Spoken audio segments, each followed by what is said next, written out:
ሰላም የተከበራችሁ የጤና ጉዳይ ቲዩብ ተመልካቾቼ እንደምን ቆይታችኋል? ምንጊዜም በተለያዩ የጤና ትምህርቶቼ የማቀርባቸውን ትምህርት አዘል የሆኑ የጤና መረጃዎችን የምትከታተሉ የቻናላዊ ቤተሰቦች እንደ ከዚህ ቀደም ሁሉ ዛሬም አዲስ መረጃ ይዤላችሁ መጥቻለሁ ማለት ነው። ዛሬ ደግሞ የአንጀት ትላትል መፈጠርንና የሆድ ትላትል ለማጽዳት የሚረዷቸውን 5 የምግብ አይነቶችንና በሽታ የመከላከል ስርዓታቸውን የሚያሳድጉ የምግብ አይነቶችን በሰፊው የምነግራችሁ ይሆናል ማለት ነው። እንግዲህ ውድ ተመልካቾቼ ቻናሉ የሚለቃቸውን የጤና መረጃዎች ዳግም ለማግኘት የምትፈልጉ ከሆነ የሰብስክራይብ እና ላይክ ምልክቷን አንድ ጊዜ ነካ ማድረጋቸውን እንዳትዘነጉ። እንደዚሁም ደግሞ የተሰማችሁ ስሜት ካለ ኮሜንት ማድረግ ትችላላችሁ። እንደዚሁም ደግሞ የተለያዩ ጥያቄዎች ካላችሁ እንዲሁ ኮሜንት ሴክሽን ላይ ማስቀመጥ ትችላላችሁ። አሁን ቀጥታ ወደ ቪዲዮ ያልፋለሁ። መልካም ቆይታ ይሆንላችሁ። የአንጀት ጥገኛ ተህዋሲያን በአንጀት ውስጥ የሚኖሩ ትላትሎችን እና ባለ አንድ ህዋዛ አካላትን ያካትታሉ። ጥገኛ ተህዋሲያን ማለት በሌላ ዛ አካላት ላይ ጥገኛ ሆኖ የሚኖር አካል ነው። እነዚህ ጥገኛ ተህዋሲያን ለአመጋገብና ለመጠለያነት የዛ አካላት ይጠቀማሉ። በተጨማሪም ወደ ሌላ ሰው ለመዛመት ለመራባትና ለመስፋፋት እነዚህን ዛ አካላት እንደ መጓጓዣነት ይጠቀሙባቸዋል ማለት ነው። በምላሹም ደግሞ የአንጀት ጥገኛ ተህዋሲያን ምንም አይነት ጥቅም የማይሰጡና ይልቁንም የማይመቹ ምልክቶችን ሊያስከትሉና በአንዳንድ ሁኔታዎች ለከፍተኛ የጤና ችግር ሊዳርጉን የሚችሉ ናቸው ማለት ነው። እንደ ዓለም አቀፍ ጤና ድርጅት መረጃ ከሆነ በግምት 25% የሚሆነው የዓለም ሕዝብ ከአንጀት ጥገኛ ተውሳክ ጋር የተያያዘ ኢንፌክሽን አለበት። ንጹህ ውሃና የንጽህና መጠበቂያ ቁሳቁሶች ውስን በሆኑባቸው ሞቃታማና ከፊል ሞቃታማ አካባቢዎች ደግሞ ቁጥሩ እስከ 50% ይደርሳል። በዓለም አቀፍ ደረጃ በጣም የተለመደው የአንጀት ጥገኛ ተውሳክ ኢንፌክሽን አስካሪያሲስ ይባላል። ይህ በሽታ በዓለም ዙሪያ ወደ 1 ቢሊዮን የሚጠጉ ሰዎችን ያጠቃል። አንዳንድ ኢንፌክሽን አይነቶች ምንም አይነት ምልክት ስለማያሳዩ ጥገኛ ተውሳክ ወይም ፓራሳይት እንዳለባችሁ ላታውቁ ትችላላችሁ። ምልክቶች በሚታዩበት ጊዜ ደግሞ እንደ ኢንፌክሽኑ አይነት የተለያየ አይነት ምልክቶችን ታያላችሁ ማለት ነው።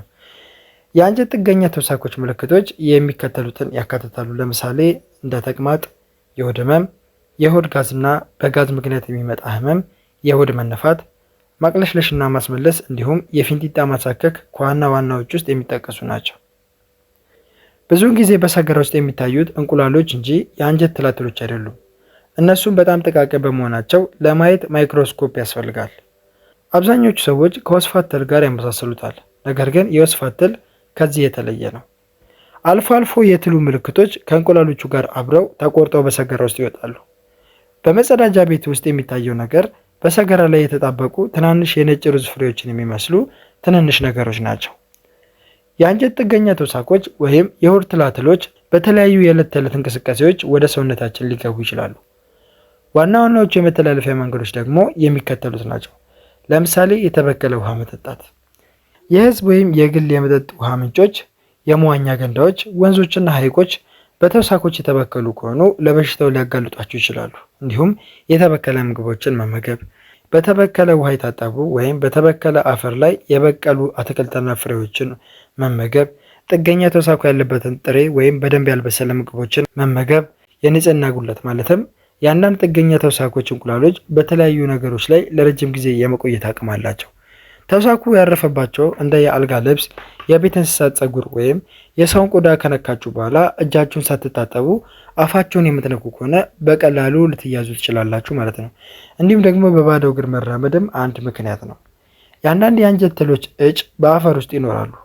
በእነዚህ ተውሳኮች በተበከለ አፈር ላይ በባዶ እግር በምትራመዱበት ወቅት ተውሳኮቹ በቆዳችሁ በኩል ወደ ሰውነታችሁ ሊገቡና ህመም ሊፈጥሩባችሁ ይችላሉ ማለት ነው።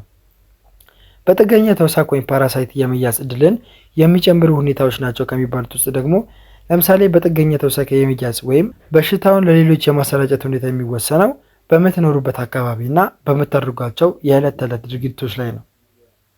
ለምሳሌ ሞቃታማና እርጥበት አዘል አየር ካለ በተለይም እንደ አፍሪካ፣ እስያና ላቲን አሜሪካ ባሉ ሞቃታማ አካባቢዎች የምትኖሩ ከሆነ አንድ ለበሽታ የሚያጋልጣችሁ ምክንያት ይህ ሊሆን ይችላል። እንዲሁም ደግሞ የንጹህ ውሃ እጥረት ካለ፣ ለመጠጥም ሆነ ለንጽህና የሚሆን በቂ ንጹህ ውሃ በሌለባቸው ቦታዎች የምትኖሩ ከሆነ ይህም አንድ ምክንያት ነው። እንዲሁም ደካማ የቆሻሻ አወጋገድ ካለ፣ የመጸዳጃ ቤትና የፈሳሽ ማስወገጃ አገልግሎት ባልተሟላባቸው አካባቢዎች የምትኖሩ ከሆነ፣ የሰዎች መጨናነቅ ማለትም ብዙ ሰዎች ተጠጋግተው በሚኖሩባቸው መንደሮች ወይም ቤቶችና ከእንስሳት ወይም ከከብቶች ጋር በጣም ተቀራርባችሁ የምትኖሩ ከሆነ ለሆድ ትላትል ይበልጡን የማጋለጥ እድላችሁ ከፍተኛ ነው ማለት ነው። ሌላው ደግሞ የሚከተሉ ድርጊቶች ጥገኛ ተውሳክ ወደ ሰውነታችሁ እንዲገቡ መንገድን ይከፍታሉ። ለምሳሌ ሜዳ ላይ የምትጸዳዱ ከሆነ የመጸዳጃ ቤት ባለመኖሩ ምክንያት ሜዳ ላይ መጠቀም ለበሽታ ዋነኛ መንስኤ ነው። እንዲሁም የሰው ሰገራን ለማዳበሪያነት መጠቀም፣ ሰገራን ለግብርና ስራ መጠቀም ተውሳኩ ወደ ምግብነት እንዲቀየር ያደርጋል። እንዲሁም ባዶ እግርን መራመድ፣ በሽታው ባለባቸው አካባቢዎች ያለ ጫማ መሄድ ጥገኛ ተውሳኮች በቆዳችሁ በኩል ወደ ሰውነታችሁ እንዲገቡ ያደርጋል። እንዲሁም በመጨረሻ ያልተጠበቀ የወሲብ ግንኙነት ማለትም በተለይ ደግሞ ከፊንጢጣ ጋር ንክኪ ያላቸው ግንኙነቶች ለበሽታው ከሚያጋልጡ አጋጣሚዎች ውስጥ ዋነኞቹ ናቸው ማለት ነው። ሌላው ደግሞ የሆድ ትላትሎችን ለማጥፋት መደረግ ካለባቸው ነገሮች ውስጥ ዋነኛው የአመጋገብ ሁኔታ ነው። የበሽታ መንስኤ የሆኑ ጥገኛ ተውሳኮችን ችግር ለመፍታት አመጋገብ ብቻውን በቂ ላይሆን ይችላል። ነገር ግን ለአጠቃላይ ሕክምና ስትራቴጂ ወሳኝ አካል ነው። በመጀመሪያ ደረጃ ጥገኛ ተውሳኮች የሚመገቡትና የሚኖሩት እናንተ በምትመገቡት ላይ ነው። አንዳንዶቹ ምግቦች ደግሞ ተውሳኮቹ እንዲራቡ ሁኔታዎችን ሲያመቻቹላቸው፣ ሌሎቹ ደግሞ እንዲሞቱ ሊያደርጓቸው ይችላሉ። ጥገኛ ተውሳኮችን በቀጥታ ከሚገድሏቸው ምግቦች ጎን ለጎን የበሽታ መከላከል አቅምንና ጤናማ የጨጓራና አንጀት ባክቴሪያዎችን የሚደግፉ አመጋገብን መከተል ሰውነታችሁ በተፈጥሮ ኢንፌክሽንን የመከላከል አቅሙ እንዲገነባ ይረዳል። ጥገኛ ተውሳኮችን ከሰውነት ለማስወገድ ከሚረዱ ዘዴዎች መካከል ጸረ ጥገኛ ምግቦች በጣም ረጋ ያሉና አመቺ ከሚባሉት ውስጥ ይጠቀሳሉ። ስለዚህ ቀደም ሲል በመድኃኒቶች ወይም በከበዱ ተጨማሪ ምግቦች ምክንያት የሚከሰቱ የጎንዮሽ ጉዳቶች አጋጥሟቸው ከሆነ አመጋገባቸውን ማስተካከል ሕክምናውን በቀላሉ ለመጀመር ጥሩ መንገድ ነው ማለት ነው። ስለዚህ ጥገኛ ተውሳኮችን በመግደል ረገድ ውጤታማ የሆኑ ምግቦችንና ጥቅሞቻቸውንና ደጋፊ ከሆኑ ምግቦች ውስጥ አምስቱን እንመለከታለን። ለምሳሌ ቀዳሚ የሆነው ነጭ ሽንኩርት ነው። ነጭ ሽንኩርት ለበርካታ ክፍለ ዘመናት በዓለም ላይ ጥገኛ ተዋሲያንን ለመዋጋት ጥቅም ላይ ሲውል ቆይቷል። ነጭ ሽንኩርት አሊሲን የተባለ የሰልፈር ዝርያ ያለው ንጥረ ነገርን ይዟል። ይህም የጥገኛ ተዋሲያን መከላከያ ባህሪ ያለው ሲሆን ከዚህም በተጨማሪ ኦክሲዴቲቭ ጭንቀትንና የሴል ጉዳትን የሚከላከሉ አንቲኦክሲደንቶች በውስጡ አሉት። ነጭ ሽንኩርት ቫይረሶችን፣ ጎጂ ባክቴሪያዎችን፣ የፈንገስ ኢንፌክሽኖችንና እብጠትን ለመከላከል እንደሚረዳም ተረጋግጧል። ነገር ግን ነጭ ሽንኩርትን አብስሎ መመገብ ጥሩ ቢሆንም እንኳን ጥሬውን መብላት ግን አሊሲን የተባለውን ጸረ ተዋሲያንን በከፍተኛ መጠን ለማግኘት ይረዳቸዋል። ስለዚህ በመጠኑም ቢሆን ጥሬውን ብትመገቡት የተሻለ ውጤት ታገኙበታላችሁ ማለት ነው። ሁለተኛ ደግሞ ባርቤሪ ነው። ባርበሪን የተባለ እጽዋት በርበሪን የተባለ የእጽዋት አልካሎይድ ይዟል በውስጡ። ይህ ንጥረ ነገር እንደ ሆድ ትላትል እና ፕሮቶዞአንስ ያሉ ጥገኛ ተዋሲያንን እንዲሁም ቫይረሶችን፣ ባክቴሪያዎችንና ፈንገሶችን የመከላከል ሰፊ አቅም እንዳለው ይነገርለታል። ባርቤሪ በውስጡ ባለው በርበሪን አማካኝነት የደም ስኳር መጠንን ለማመጣጠን፣ የሰውነትን የምግብ ልውውጥ ቅልጥፍናን ለመጨመርና የሰውነት በሽታ የመከላከል ስርዓትን ለማሻሻል ይረዳል። እነዚህ መጠነኛ መራራና ጣፋጭነት ያላቸው ፍሬዎች በደረቁም ይሁን በጥሬው ለምግብ ዝግጅት ለምሳሌ በሰላጣ ውስጥ ወይም ከጎመን ሩዝ ጋር በመቀላቀልም መጠቀም የምትችሉ ሲሆን አሊያም ደግሞ ሻይ ወይም ጁስ ሰርታችሁ መጠጣትም ትችላላችሁ። ይህን የሆድ ተዋሲያንን ለመከላከልና ለማጥፋትም ይረዳቸዋል ማለት ነው። ሶስተኛ ደግሞ ፓፓያ ነው። ፓፓያ በተለይም የፓፓያ ፍሬ ዘሮች ፓፓይን እና ካርፔን በሚባሉ ኢንዛይሞች አማካኝነት የአንጀት ጥገኛ ትሎችን ለማስወገድ ይረዳል። በፓፓያ ውስጥ የሚገኙት ውህዶች እብጠትን ለመቀነስ እንዲሁም የልብ ጤናንና የምግብ መፈጨትን ለመደገፍም ይረዳል። አብዛኛው የፓፓያ የጥገኛ መከላከያ ውጤት የሚገኘው በተለይ ከዘሮቹ ስለሆነ ፍሬውን በምትመገቡበት ጊዜ ዘሮቹን መጣል የለባችሁም። ምክንያቱም የፓፓያ ዘሮች የቁንዶ በርበሬ ጣዕም አይነት ስላላቸው ለሾርባ፣ ለሰላጣ ወይም ለስጋ ማጣፈጫነት ተጨማሪ ጣዕም የሚሰጡ ስለሆነ የሆድ ትላትሎች መስፋፋትን ለመቀነስ ይረዳቸዋል። ስለዚህ ፓፓያን መጠቀምም የተሻለ የሆድ ጤና እንዲኖራችሁ ያግዛቸዋል ማለት ነው። አራተኛው ደግሞ ሮማን ነው። የሮማን ፍሬና የሮማን ጭማቂዎች ጸረ ተውሳክ፣ ጸረ ቫይረስ፣ ጸረ ተዋሲያንና ጸረ ካንሰር ተጽዕኖ እንዳላቸው ተረጋግጧል። ሮማን ከጥንት ጀምሮ የሆድ ትላትልንና ሌሎች ጥገኛ ተውሳኮችን ለማከም ሲያገለግል የቆየ ሲሆን ጥናቶች እንደሚያሳዩት ደግሞ የፍሬው ልጣጭ ስሩና ጭማቂውን ጨምሮ እያንዳንዱ የሮማን ክፍል ጸረ ተዋሲያን ይዘት አለው። ለአብነት ያክል ከሮማን ልጣጭ የሚወጣው ፈሳሽ ጃርዲያ የተባለውን ለመድኃኒትነት አስቸጋሪ የሆነውን ጥገኛ ተውሳክ ለማከም ሜትሮንዳዞል ከተባለው አንቲባዮቲክ ይልቅ የበለጠ ውጤታማ ሊሆን እንደሚችል ተረጋግጧል። በተጨማሪም ሮማን በዓለማችን ላይ ካሉ ከፍተኛ ጸረ ኦክሲዳንት ይዘት ካላቸው ፍራፍሬዎች አንዱ ሲሆን ለዚህም ነው በጸረ ኦክሲዳንት ውህድ ውስጥ ዋነኛው ግብዓት የሆነው ማለት ነው። ስለዚህ ከውህድ ውስጥ የአንጀት ትላትሎችን ለማጥፋት ከፍተኛ ውጤት ያለው ፍሬ ነው ማለት ነው።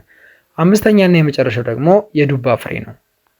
የዱባ ፍሬ ለምግብነት ከሚውል ድንቅ ተክል ውስጥ አንዱ ሲሆን የተሟላ የእጽዋት ፕሮቲን ምንጭ ከመሆኑ በላይ በፋይበር እና በቅባት አሲዶች የበለጸገ ነው። በተጨማሪም በሰውነታችን ውስጥ ያሉ ተውሳኮችን ለማስወገድም ይረዳል። በዱባ ፍሬ ውስጥ የሚገኘው ኩኩርቢታሲን የተባለው ውህድ እንደ ጭብጥ ትል፣ በሶል እንዲሁም ደግሞ ሌሎች ጥገኛ ተውሳኮችን ከሰውነት ለማስወገድ ይረዳል። የዱባ ፍሬ የሰውነትን ኃይል ለማሳደግም እጅግ በጣም ጠቃሚ ሲሆን ኦክሳይድን የመከላከልና እብጠትን የመቀነስ ባህሪያት አሉት።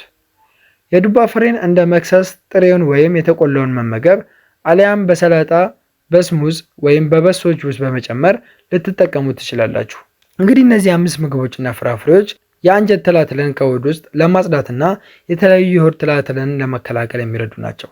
ስለዚህ ብትመገባቸው ደግሞ የተሻለ ውጤትና የጤና ደረጃ ላይ እንደምትሆኑ ይገመታል ወይም ይነገራል ማለት ነው። ስለዚህ እነዚህን ምግቦች በምትመገቡ ጊዜ በሆዳቸው ውስጥ የሚኖሩትን እያንዳንዱን የትላትል ዘሮች ለማጥፋትና ካሉም ደግሞ ለመቀነስ እንዲሁም በእነዚህ በሽታዎች እንዳትጠቁ ለመከላከል ትልቅ አስተዋጽኦ የሚያደርጉ የምግብ አይነቶች ናቸው ማለት ነው። እንግዲህ ውድ ተመልካቾቼ ከአንጀት ትላትል መፈጠር ጋር በተገናኘ የበሽታ መከላከል ስርዓታችንን ለማሳደግ መመገብ ያለብንና ብትመገባቸው ደግሞ የምንከላከላቸውን የበሽታ አይነቶችን የሚያስረዳን ግልጽና አጠር ያለ መሰረታዊ መረጃ እንካችሁ እንዳልኩ ተስፋ አድርጋለሁኝ። እንግዲህ እናንተም ደግሞ ከዚህ ቪዲዮ ጥሩ ትምህርት እንደወሰዳችሁበት አምናለሁኝ። እናንተም ደግሞ ከተማራችሁበት እንዲሁም ቁም ነገር ካገኛችሁበት በቀናነት ለወዳጃችሁ ሼር አድርጉ። በተጨማሪም ሌሎች ጠቃሚ የሆኑ የጤና መረጃዎች አጋራችኋለሁ። እነሱ ደግሞ እንዲደርሷችሁ ሰብስክራይብ እና ላይክ እንዲሁም ኮሜንት ማድረጋችሁን እንዳትዘነጉ። ቀጣይ በሌላ የጤና ርዕሰ ጉዳይ የምንገናኝ ይሆናል። መልካም ጊዜ ይሆንላችሁ።